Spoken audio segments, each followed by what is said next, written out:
Automating IT tasks can often feel like a balancing act. Getting things to run smoothly and with consistency is a bit tricky. This is where Ansible Playbooks come in. I am Ridul Swaroop, a developer advocate here at Vultr. In this Tech Talk, we are going to explore how playbooks can simplify the management of IT environments. We are going to explore what they are, their key components that make them so useful, and dive in some real world use cases. By the end of this Tech Talk, you will have a clear understanding of how to use Ansible playbooks to maintain and automate your Vultr infrastructure with ease and reliability.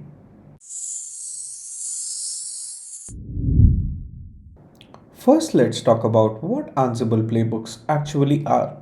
In simple terms, they are scripts that define and automates IT tasks and configurations. One of their standout feature is their human readable format, which is YAML. That means any person, even with a non-technical background, can easily edit and understand these scripts. This is particularly useful in scenarios where IT teams and developer teams are collaborating with each other. One of the key benefits of Ansible playbooks is consistency. Whenever you run a playbook multiple times, you will receive the same result every single time. This is crucial when you are deploying critical infrastructure. Another advantage is Ansible defines a desired state of systems. That means you are telling Ansible that this is what I want my system to be. Finally, Ansible is flexible. That means they can be used in both cloud and on premises environments, giving you the flexibility no matter where your infrastructure is hosted. Now let's look at the core components of Ansible playbooks. First, we have tasks. Tasks are executable action that you want to execute on a target host machine. For example, installing a software, updating a configuration, these are all classified as tasks. Second, we have modules. Modules are pre-built executable scripts. Ansible has hundreds of these modules, from managing packages to provisioning cloud infrastructure. You don't have to reinvent the wheel every time you want to perform a task. Third, we have variables. Variables makes your playbooks dynamic. Variables allows you to customize your playbooks according to the environment. That means you can utilize the same playbook in different systems by changing the variable values. Lastly, we have handlers. Handlers are special kinds of tasks which are executed whenever there is a change detected. For example, whenever you are updating a configuration, a handler might restart the service, ensuring that the follow up task only occurs in certain conditions, making your cloud provisioning both reliable and secure.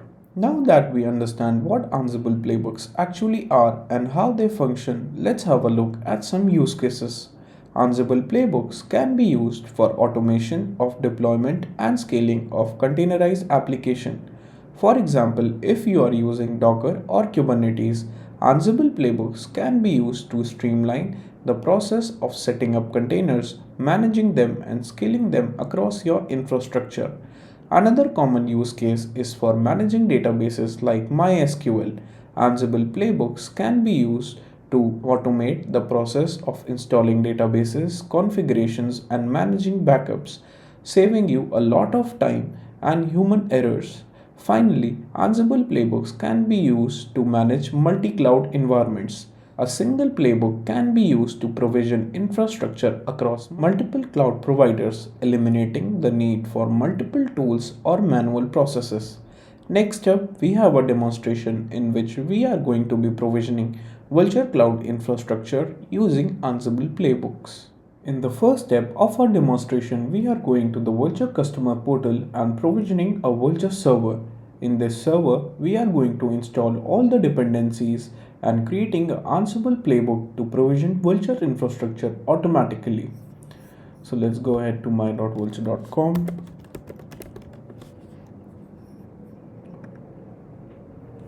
Let's type in my password.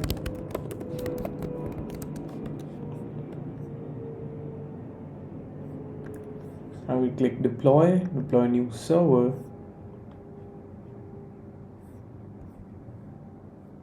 I've chosen optimized cloud compute as my server type. I will choose a location near to me. For the image, I'm going to be choosing the latest Ubuntu. Size, for size we need 8 GB. You can select any of the additional features provided by Vultr and click deploy now. Now that the server is created, we are going to access it via SSH and perform the required actions to provision Vultr infrastructure using Ansible Playbooks. Now I am inside my server terminal and will go ahead and install the required dependencies.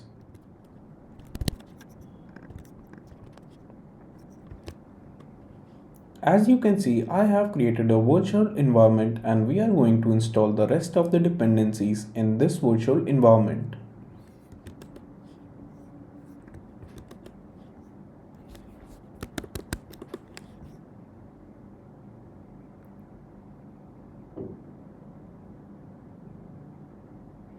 As you can see, I have installed all the required dependencies including Ansible.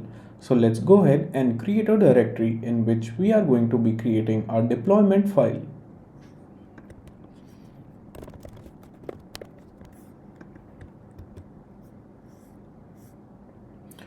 Here is my deployment file. Let's go ahead and dissect this deployment file to understand all of the Ansible components. As you can see, for host, I have chosen the local host. For the first task, I have defined the name as define server configuration. Here I am deploying a Vultr server in the Amsterdam location. Its memory is 1 GB and we are deploying it with the latest Ubuntu OS. Next, I am deploying a block storage in which the size is 10 GB. It is a NVMe block storage. Let's go ahead and deploy our Vultr infrastructure automatically by Ansible Playbooks.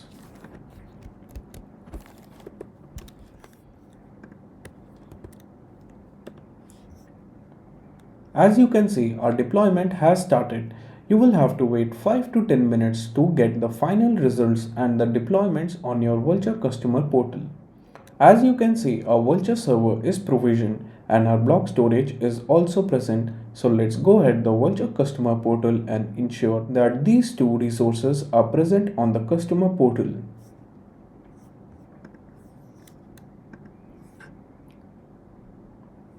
As you can see, I deployed a server called demo server, so that's present. That means we were able to deploy our server automatically with Ansible Playbooks.